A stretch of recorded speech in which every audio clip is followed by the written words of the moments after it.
Most people get this wrong when they first start using Jobber. They jump straight into scheduling jobs and sending invoices before setting up the foundation properly. Then a few weeks later, they're dealing with messy customer records, inconsistent workflows, and unnecessary confusion. Here's the truth no one tells you. Learning Jobber the right way from day one can save you dozens of hours later. In this complete beginner's tutorial, you'll learn how Jobber works, how to set up your account properly, and the essential workflow most home service businesses use every day. Let's get straight into it. The first thing you need to understand is what Jobber actually does. At its core, Jobber helps service businesses manage customers, create quotes, schedule jobs, invoice clients, and collect payments. Think of it as the central operating system for your business.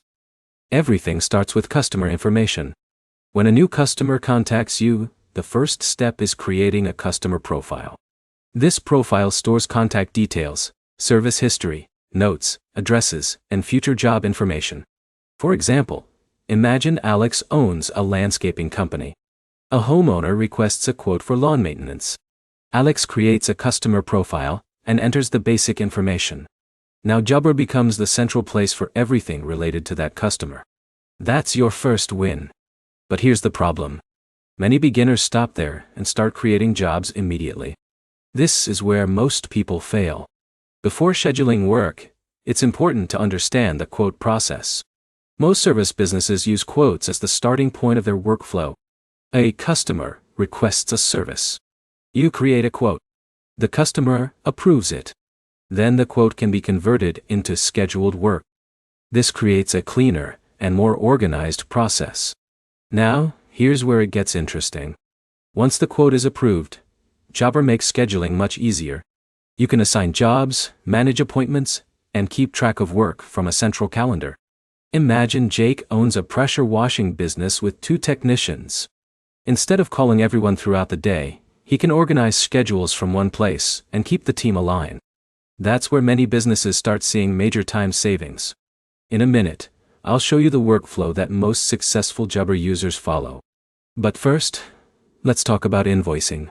After work is completed, Jobber allows you to generate invoices using customer and job information already stored in the system. This reduces manual data entry and helps maintain consistency. Many businesses also use integrated payment options to simplify collections and improve cash flow. Now let's put everything together. The basic Jobber workflow is simple. Create a customer profile. Build and send a quote. Convert approved quotes into jobs. Schedule the work. Complete the service. Send the invoice. Collect payment. That's the process most beginners should focus on mastering first. Don't get distracted by every advanced feature immediately. Learn the core workflow before expanding into automations, reporting, and additional tools. The businesses that succeed with Jobber usually keep things simple at the beginning. Now you understand the complete beginner workflow and can start using Jobber with confidence. If this tutorial helped you, hit the like button, subscribe for more CRM and home service business training, and let me know in the comments which part of Jobber you'd like to learn next.